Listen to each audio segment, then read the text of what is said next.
Hey guys, welcome back to the channel. We're going to check on the next episode right now of the Devil's Brigade. If you haven't checked out the last episodes, be sure to do that. And right now, they'll be scaling the mountain, seeing if the section can get above and beyond, and start doing section attacks. So stay tuned. Chris, Brian, and the others all made it up this cliff. But most had to fight for every inch. When the brigade climbed here, each man carried his rifle, his water, and a 60-pound combat pack. I think it's part and parcel of the whole package, you know, the training package. It's kind of all integrated together, and the end product just comes out as a guy who'll do anything he's told to do and do it well. And part of that training were combat patrols like this.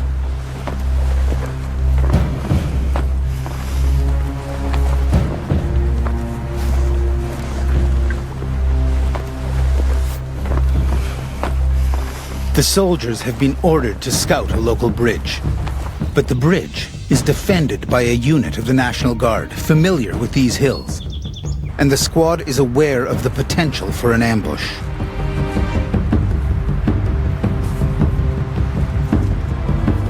But these are experienced soldiers who've patrolled enemy territory before. They know the key to avoiding detection is in how you read the land. Well, this terrain, I don't think is any more or any less dangerous than other terrain. We've got good cover and concealment. The trees are giving us concealment, as well as the thicker trees will give us cover. We are moving up ground or uphill, so we have the low ground, but it's relatively safe. We can go undetected, I think, for the most part.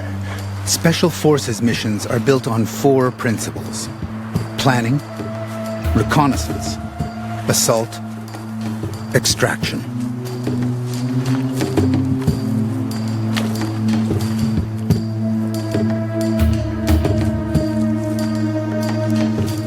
These rules are the same today as they were in 1942.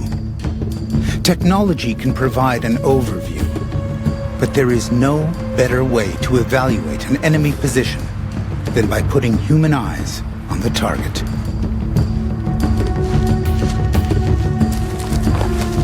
You can definitely see how it is a higher probability of friendly fire back then, because they didn't have Overwatch, they didn't have AUVs and like those kind of drones overhead. They didn't have white hot and black hot camera imagery as an example, and they also didn't have like a bunch of reflective gear that would also like pick off for, let's say, more technology such as like helicopters, that kind of stuff as well, or night vision goggles. So it always relied on compass, map, comms, and if your comms were done, you basically had to rely on your map. You had to like be able to find out where you are, do the best you can to tee up with your unit or another ally unit.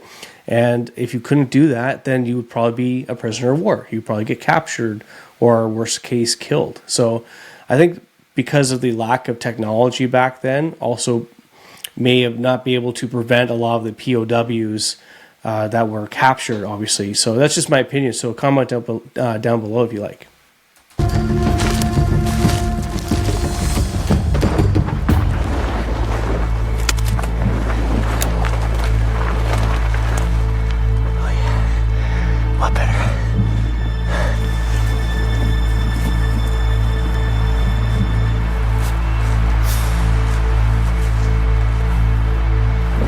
Send a couple people left, right, forward, because we need as much eyes on as we can.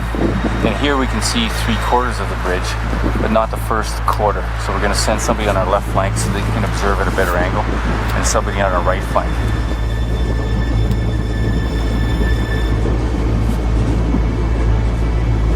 So we're looking at composition of the bridge, size, dimensions, length, construction, that kind of thing, and if it's defended. The men survey the bridge without incident. Brian Haynes takes notes from which a sand table model will be built to plan the attack, and the squad withdraws.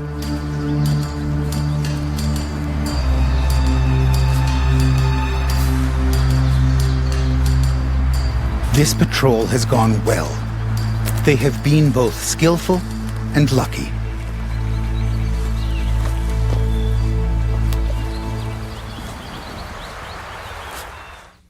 and where we're shooting from, Bud, is in front of the sandbox. Could be about... These soldiers all know their way around guns. Some have fired in combat. A few have killed. How many shots? Each man thinks he's the best shot in the unit. The instructors have decided to find out. They will test them. First up is the Green Beret, J. Bud. This looks exactly like the Browning I had overseas, and it's kind of embarrassing because over in Afghanistan we were getting like pistols, as a lot of people would know, but and they were 9mm obviously, but they were World War II stock, and they still had the packing grease on it, for crying out loud. So this was what the Canadian government was giving us to go fight Taliban, while the Americans showed up with all the nicest kit, as they always do. You had dog handlers with Berettas and everything else under the sun. And we show up with these old, like, World War II stock pistols. Like, of course, it's kind of cool that we have that ability, but to have the original packing grease from the 1940s was just, like, it was insane. It was crazy. We're fighting a modern war with, like, almost primitive weapons. So, I don't know. It's just insane to me. Way high.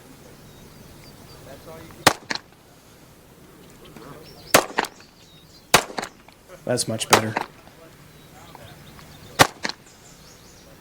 The men will fire 7 shots with their .45s from about 15 feet. Killing range. Good round. Next is a Canadian soldier, Scott Hollywood, who, as a Winnipeg police officer, carries a pistol every day.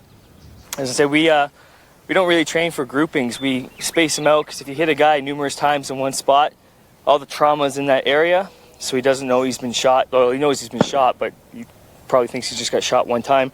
Whereas if you space him out across the center of mass of his body, it's more trauma, more stopping power, because he realizes he's got multiple wounds in him, and he probably won't want to fight anymore.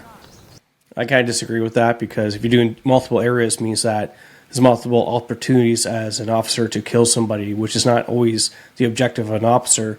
That is the objective of a soldier, to kill somebody, because you don't have to do as much paperwork after as you do as a cop. And that's, like, if you want to inflict so much damage, then you might as well just bring a shotgun with a buckshot, right? So, again, if you're aiming to shoot somebody in the military, you're aiming to kill them, and most of the time that's center mass. But the previous guy, he was doing really, really well. He was obviously starting to kind of get the handle of the firearm, and then eventually started the keyhole. And if you don't know what keyholing is, that is pulling the same round through the same hole, and that's called keyholing.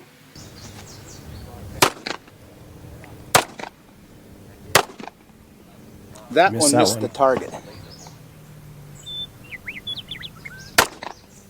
Loosen your grip and regrip your rifle. There's oil all over the handle. That's as good an excuse as any.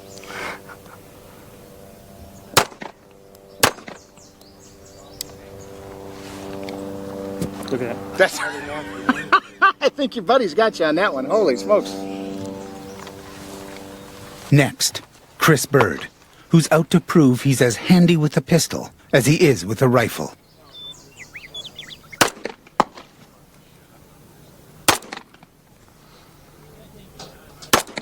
Bird, you're a hell of a climber. You can't hit the broadside of a barn. That's better. Good job. Good job. Oh, man. Not good. I think I'm the only one that hit the center, though. These are my first 3 that I pulled, and then these are my last 4.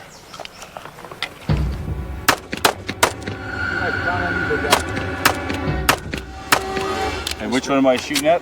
You're the one that says Albert on it. Oh, right there. Top left, Same. I think.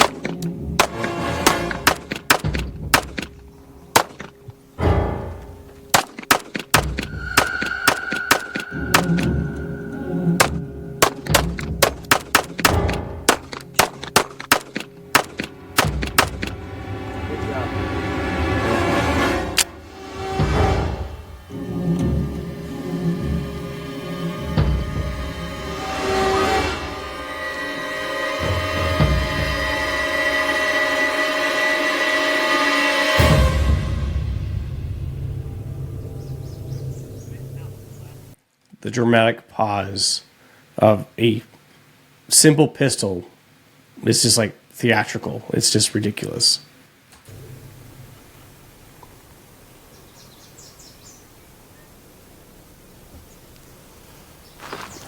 You know, it's kind of a contrived situation. You know, in a combative situation, you want a quick draw and put some rounds down range, try for 2 in the chest and 1 in the head. Joe George, the thinking man soldier, has found an advantage. He's realized there is no time limit between shots. You seem very focused. What are you thinking about when you squeeze that trigger? My next tour in Iraq. I think it's right with the last one. Oh, was it? Sweet. Yep. Yeah.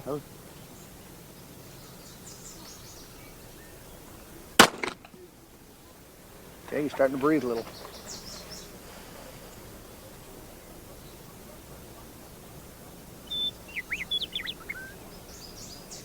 Next time I go to Iraq, hopefully I'm the commander of Alpha Company 1st to 163rd Infantry. I'll be carrying a 9mm.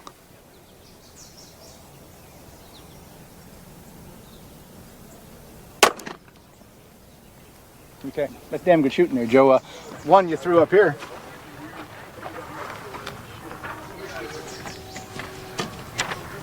Where'd Bill go? I think there's an extra one in there. Either that or you missed altogether. When I was looking, I think you put 2 right in here, so I actually think you got a 3rd one there. Nice. Yeah, that's... So right there, you can see it right there. See the 1 round, and then the 2nd round right there. So that's keyholing. So that's getting around pretty similar to like 1 mil off the actual hole from the first round going off. So you see 1, 2, 3, 4, 5, and if you bring it down, I think there's 1 more down below where his hand is right now for 7. That's not bad. So. Oh, there it is. 6. Good job, Joe. How's it look so far, Bill? Well, average. Just average? Yeah. Nothing super? No. Bill Wolf, the hand-to-hand combat instructor, has gone along with this competition reluctantly. He believes soldiers should be taught to shoot by instinct, to kill by reflex. Say, it's not how you train soldiers. It's how you train people to die, okay? Because you don't have that much time to stand there and take a sight picture all day long. You're going to have bullets coming at you, so you got to be quicker and you got to be more instinctual. What we did here is a target shoot, but it's not the way to survive in combat, all right? You all know that. We've talked about it. You did your instinctive shooting with pistols. That's the way you survive a shootout. One of our best scorers here was the LT, or George. It took you 3 minutes to fire off 7 rounds. Probably. You know, 3 seconds is a lifetime in a firefight, okay? All right, guys, so I guess our winners would be, who's the top dog there? Sergeant Wolf, did you decide out of this mess? LT. You the man, LT. Awesome. Good job. Plenty of time. Good job. LT, if you can do that in combat with bullets coming after you, I'll follow you anywhere. There you go. Morale is crucial in any group of soldiers, and Joe's victory is met with humor and respect for outthinking them all. So that was a great example there from the sergeant, basically indicating that the soldiers were not reacting quick enough in a firefight. The best kind of training that I actually experienced myself was that it was essentially a piece of plywood that was cut into stairs. So let's say like you got like basically 4 steps going up the entire piece of plywood. At the very top, you had a window that was cut out. And on the target range side, you had basically 4 different targets, and there'd be different colors. So let's say you had a red, you had a blue, you had a green, you had a black. So the bottom of the stair, you would have to lie down in the prone position, and then the second staircase, you have to be in the kneeling, and then in the third, you have to be in the standing, and then in the window would be like your 4th position, basically, under cover. So the target instructor would basically say, window red, like, you know, green lying down, or whatever they want to choose. So they just kept on giving different examples of how to target shoot and different like examples of positioning, if you will, to shoot those targets, and they would observe you actually able to hit those targets. So that to me was the best shooting that I had done with a pistol, as well as obviously how to effectively change your magazine on top of that. The bridge assault is on for tonight. Joe George has been given a chance to prove he can lead it. So our demo plan is, first of all, to crush or use cutting charges on the bridge on this span at this junction, here, and here. That will separate the top part of the bridge from this support. The team won't actually destroy anything, but they will have to overpower the sentries and plant dummy explosives on the trestles. When the brigade did this type of training in 1942, most of Montana knew the force meant business.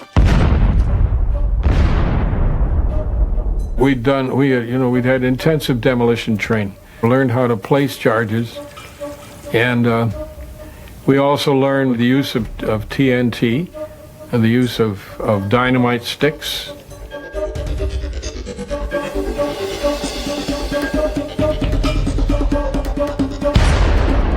Their dynamite was soon replaced with a new and experimental explosive, RS. The RS, the Ryan Special, which was long sticks of explosive, and it was joined by a product called Primacord, which was an explosive core. RS was a first-generation plastic explosive, easy to use, hard to forget. When the men attack the bridge, they'll have to wire replica RS to the trestles. But the instructors have introduced a last-minute twist. The squad will have just 1 hour to neutralize the sentries and plant the charges before a train crosses the ravine. So something interesting actually here, and it may not be for you, but it is for me because I was a combat engineer. So stick around. I'm not sure it's a Geneva Convention or just modern warfare, the kind of rules like within the engagement of things. When you have a bridge spanning this length, or any bridge that is, you're allowed to plant charges anywhere throughout. So you could go out through the trusses or like any of the framing underneath, things like that, in order to drop the bridge and deny access to the enemy. You need to do that because that's what your job is. You're the combat engineer. You are designed to be basically a pain in the ass to the opposite side of the team and deny them any access or maneuverability, right? But the one rule that they always kind of said was that at the very end here, you have basically a concrete block that was structurally engineered. So that was tied into the actual mountainside or into a ravine or whatever. And they told us to not ever destroy that, because if we ever had to reuse the bridge down the road because of it was the only option, it was the way to extract or whatever, the combat engineers had to build a temporary bridge to go back and be able to scale across once again. And that was again, for supply or for extraction, that kind of stuff. So at the very end here, you can't really see it very well, but it's concrete base on both sides. You can't destroy those with the demolition. You can do anything you want, free for the rest of the charges, depending obviously what kind of charge you have and how much explosive you have as well, obviously. If the train arrives before the explosives are in place, the mission will have failed. But tonight is to be a night of cross and double cross. These men are special force soldiers who rarely play by the rules. They've decided to do what the Devil's Brigade would have done: adapt.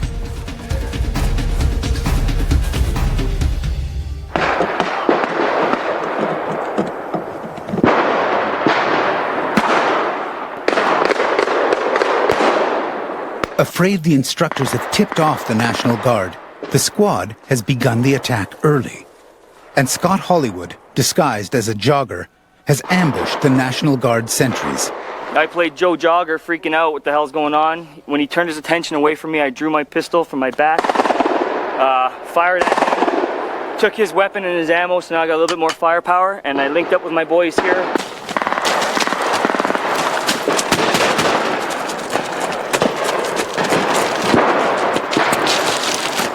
Now, biatch.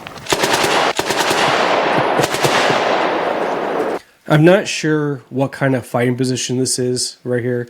You have no cover. This just looks very Hollywood, trying to be like Rambo, things like that. Obviously, that's just, I don't know, maybe because they don't feel threatened because it's not a real life situation. It's probably like a BFA and obviously blank rounds throughout this entire experience. But again, it's kind of fun to watch.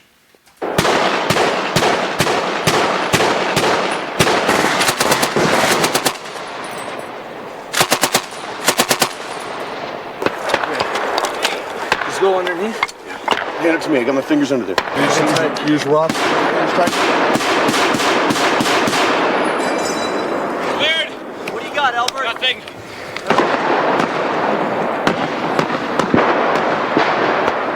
Okay, I got him. That's better.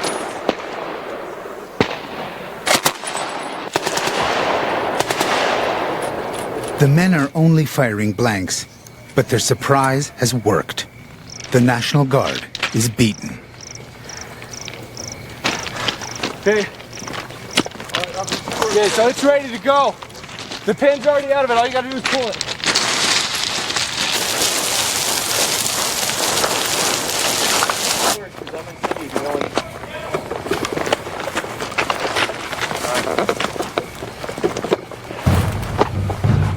Ready? We're gonna rig this up. This one? This is ours. You got it? The squad is now fighting the clock.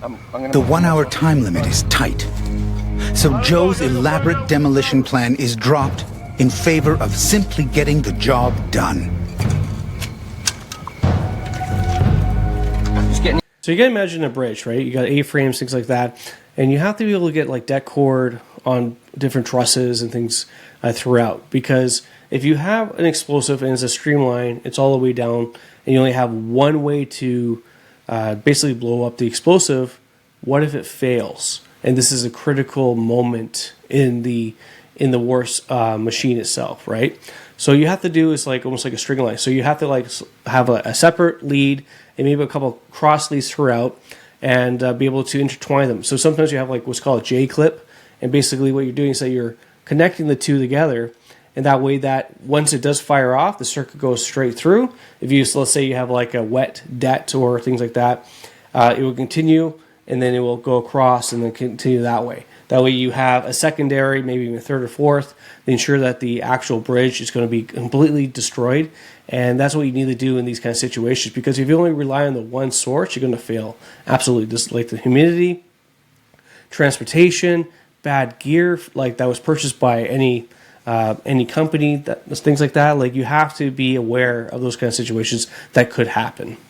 He's lined up, bro. Whenever you're ready.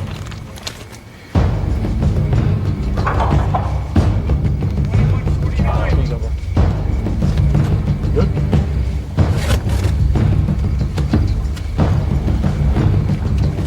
Stand. I think we're gonna have some slippage. Got it? Up top, Charlie's gonna derail the train. Albert stayed up top. He lit that when the train was 2 minutes out, and it was a 1 minute fuse. So to go off 1 minute before the train hits the rail, they'll have no time to stop. It's going to derail. Now the charges on the trestles we're having a little bit of a problem with, but we still got them in time. They're not as pretty as we'd hoped, but they're going to work. And the fuses are burning on trestle 3. We got to rig it. Where's Albert at? Devil 3. All right, Albert. Let's go, Albert. Who's that? Joe. Joe, come on. Go, Joe. Gotta move. It's gonna go. Okay, no more. You guys go. Let's go. Spencer. No more. Go. Where's Spencer? Let's go. Come on. Come on, Spencer. No more talking. Go. 8, 9, 10, 11. Albert, you're 12. Let's go. We're good. Let's go.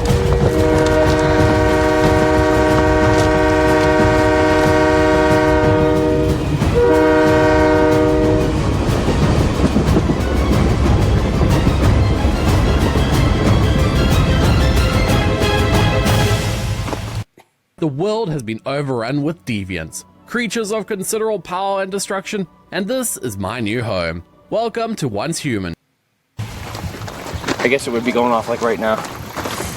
So we're clear the objective, and looking forward to a long march home. That's what it looks like anyway. Not too bad. We had a couple machine gun nests that we were surprised by. So Murphy kicked in kind of like I expected. But we still made the time. These men are elite soldiers, and their training kicked in. The mission was a success. The aftermath of combat is always the same, no matter time or place. Moments of reflection and a thankfulness that it's over.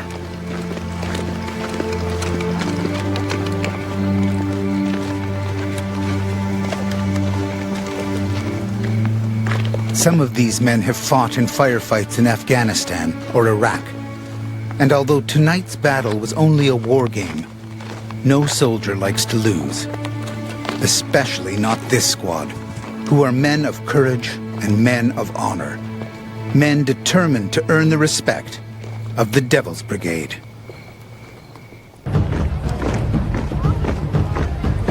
By the late summer of 1943, the Devil's Brigade had become a superb fighting unit. Colonel Frederick had done his job. But earlier in the year, the Devil's Brigade had been locked in purgatory without a mission of their own. So Frederick had done the one thing fighting men hate to do. He'd written a memo. Unless employment is found in the near future, the force should be discontinued. Frederick's memo had ricocheted from Washington to London, where it landed on Churchill's desk. Long a supporter of special operations, Churchill was not happy.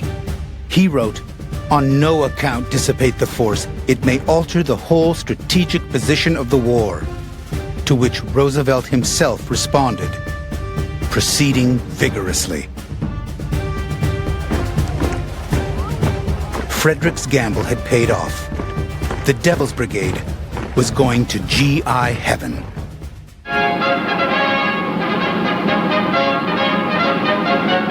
A bomber crew on a GI vacation arrives at an Air Force rest camp on the Italian seashore. Listen. The Air Force has always had it easy, or so the infantry says. America's newsreels made the Italian campaign seem like one long vacation. Fishing. Salute. Gurgle, gurgle, gurgle. Those with boots on the ground knew otherwise.